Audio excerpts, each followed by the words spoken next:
Physics class 12th experiment to determine the resistance of a galvanometer by half deflection method and to find its figure of merit. Material required: galvanometer. You can see the galvanometer, positive, negative terminal, and the galvanometer can give the reading in both the direction, positive और negative दोनों direction में it can give the readings. Next is our battery eliminator. It can convert the AC into DC. According to the experiment, we can convert the AC current into the required voltage. Like for this experiment, we require only for the 2 volts, and it's positive terminal, and this is its negative terminal.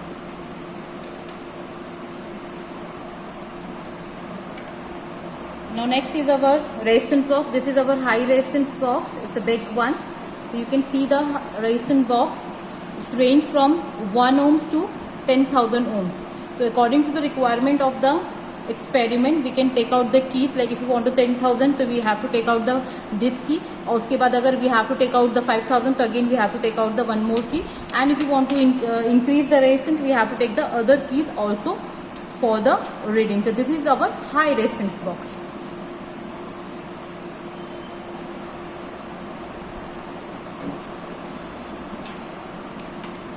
Next is our low resistance. This is our low resistance box.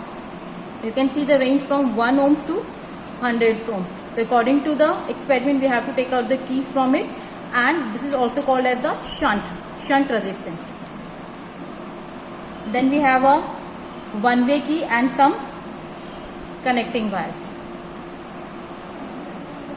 Before coming to do the experiment, let us understand the theory portion which is related to the experiment. In the first part of the experiment, we have to find the resistance of the given galvanometer by half deflection method, and the formula which is used as G is equal to R dot S, R minus S, where R is the resistance from the resistance box and S is the resistance from the small resistance box which is called as S, or which is denoted by S. Now in the second part of the experiment, we have to find the figure of merit which is denoted by small letter K, which is equal to E upon R plus G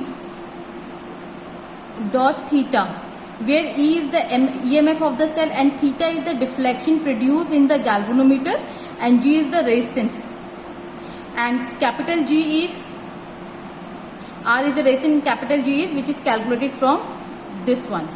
Now in the third portion of the experiment, we have to find the maximum current that can pass through the galvanometer, which is denoted by Ig is equal to Nk, where N is the total number of division of the galvanometer scale on the either side of 0, and K is the figure of merit which is calculated in the second part of experiment. Now let us understand the circuit diagram for this experiment. Now for this experiment, we have to work for the 2 circuit diagram. So one is the for half deflection method, where we have to calculate the resistance of the galvanometer. In this, the battery eliminator, the positive of battery eliminator is connected with the high resistance box which is denoted by R, and in the connection with the galvanometer, and this is again further connected with the key and the negative terminal of the battery. In the parallel with the galvanometer, we have to join the small resistance box, that is also called as the shunt, with the K2, and again the second portion of this wire is connected to the galvanometer. So this shunt is parallel with the galvanometer. For the figure of the merit calculation, we have to hide this portion.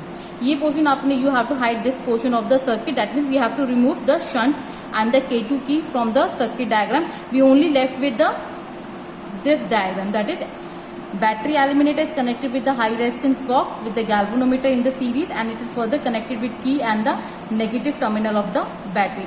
Let us understand how to join the circuit diagram for this experiment. Battery के positive से मैंने high resistance box को join करना है, और high resistance box का एक terminal मैंने गैल्वेनोमीटर की नेगेटिव से ज्वाइन किया हुआ है, और गैल्वेनोमीटर का नेगेटिव मैंने बैटरी के नेगेटिव से ज्वाइन किया हुआ है।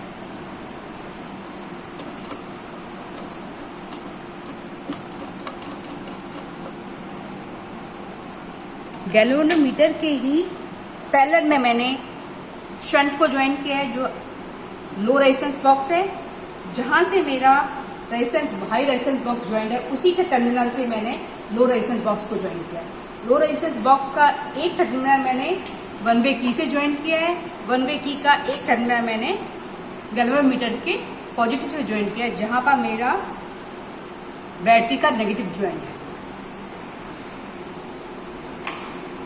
अब सबसे पहले हमने हाई रेजिस्टेंस बॉक्स की रीडिंग लेनी है, तो इसलिए हम लो रेजिस्टेंस बॉक्स को ऑफ कर देंगे। तो ये इसका स्विच है, लो रेजिस्टेंस बॉक्स का स्विच है, तो इसका मैंने की ओपन कर दी है। अब मैं बैटरी में 2 वोल्ट मैंने रखा हुआ है, मैंने बैटरी ऑन की तो मेरा रेजिस्टेंस 30 से अबव आ रहा है। अब मैं इसमें 20 लाना चाहती हूँ, तो मैं यहाँ से ऐसे रेजिस्टेंस निकालूं कि मेरा यहाँ 20 आ जाए। तो मैंने 2000 और 500, यानी कि 2000, 4000 500 में मेरा 20 आ गया है, रीडिंग 20 आ गई, 20 आ गई। ठीक है, अब मेरी ये टेबल है रेजिस्टेंस, तो मेरा रेजिस्टेंस कितना है? First part of the practical resistance जो हाई रेजिस्टेंस बॉक्स का है, उसका थीटा जो उसमें डिफ्लेक्शन आया है जी में, तो यानी कि मेरा आर की जो वैल्यू है मेरी है 4500 और मेरा थीटा आया है 20।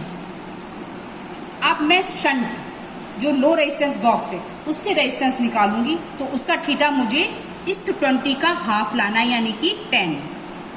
तो मैं ऐसे रेजिस्टेंस शंट से निकालूंगी कि मेरा 10 आ जाए। मैंने हाई रेजिस्टेंस बॉक्स में से 2000 प्लस 2000 प्लस 500, तो ना 4500 रेजिस्टेंस निकाली, तो मेरा डिफ्लेक्शन आया था 20। अब मैं शंट का की क्लोज करूंगी तो मेरा यहाँ पर 0 आ जाएगा।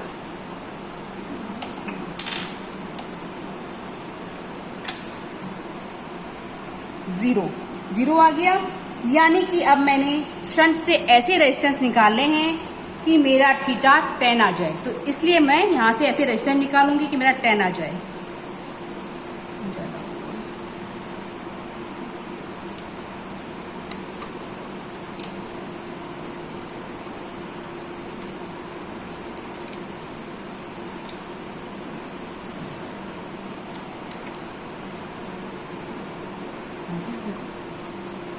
यानी कि मेरा 10 आ गया। तो यानी कि मैंने यहाँ से कितने रेजिस्टेंस निकाले हैं? 150 प्लस 10, तो 160। तो मेरा शंट में जो रेजिस्टेंस निकला है वो निकला है 160 और मेरा डिफ्लेक्शन आया है 10।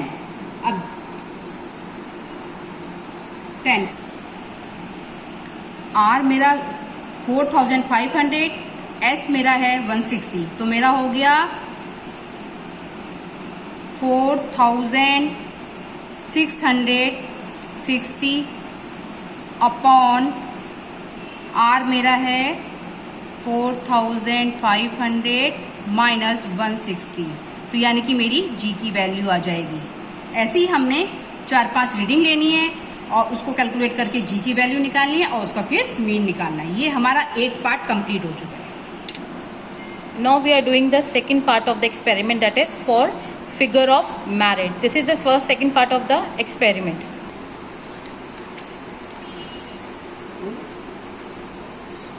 अब हम फिगर ऑफ मेरिट निकालेंगे। फिगर ऑफ मेरिट के लिए हमें शंट को ऑफ करना होगा, तो इसलिए मैंने शंट ऑफ करके ये रख दिया है। हम इसको निकालेंगे नहीं। अब हमारा सिर्फ ये पार्ट रह गया है जो हमारा हाई रेजिस्टेंस बैटरी का पॉजिटिव हाई रेजिस्टेंस बॉक्स से जुड़ा है, हाई रेजिस्टेंस बॉक्स का गैल्वेनोमीटर से, गैल्वेनोमीटर का बैटरी के नेगेटिव से। ये पार्ट हमारा रह गया। अब हमने इस टेबल में, ये टेबल है नंबर ऑफ सेल, यानी कि बैटरी में, बैटरी को आप अलग अलग बोर्ड में लेंगे और उसका आर की वैल्यू निकालेंगे और उसका थीटा, फिर K equal to E upon R plus G theta. ठीक है, तो हमारा यानी कि मैंने बैटरी 2 वोल्ट पे ली है और मैं यहाँ से ऐसे रेजिस्टेंस, कोई भी रेजिस्टेंस निकाल लो कि इसमें डिफ्लेक्शन आ जाए। तो यानी कि मैंने 10,000 निकाला, 10,000 में मेरा आया 19, तो यानी कि मेरा जो सेल है, नंबर ऑफ सेल में जो हमारा है 10,000, और मेरा थीटा आया है, आर की वैल्यू नहीं सॉरी ये ठीक, मैंने यहाँ पर 2 बोर्ड लिया हुआ है, तो 2 बोर्ड और आर की वैल्यू है मेरी 10,000 और थीटा आया है मेरा 90, यूनिट है इसकी ओम्स। ठीक है, अब इसको हम फॉर्मूला में पुट करके, ई हमारा है 2 बोर्ड, आर हमारा है ये, जी हमने जो यहाँ से कैलकुलेट किया है ऊपर वाले फिगर से, वो कैलकुलेट यहाँ जी आ जाएगा और थीटा इसका ये आ जाएगा। इस फार्मूला पुट करके आप के की वैल्यू निकाल लेंगे। इसी तरह से आपने अलग अलग बोर्ड में 2, 4 बोर्ड और 6 बोर्ड की ऐसे आपने 6 रीडिंग लेनी होगी।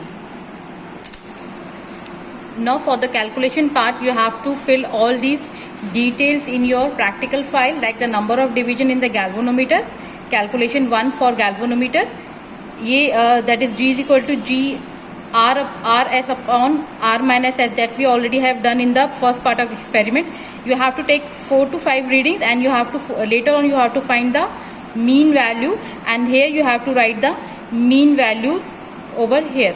Now take the mean value of G and record in the column of table 1. Now for the calculation of K, you have to put this formula and you have to calculate the value of K from the table 2.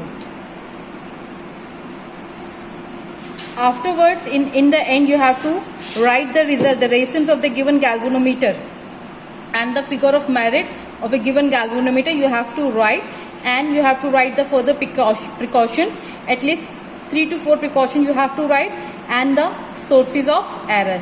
This way your experiment number, new experiment, that is to find the resistance of a given galvanometer and the figure of merit, is complete.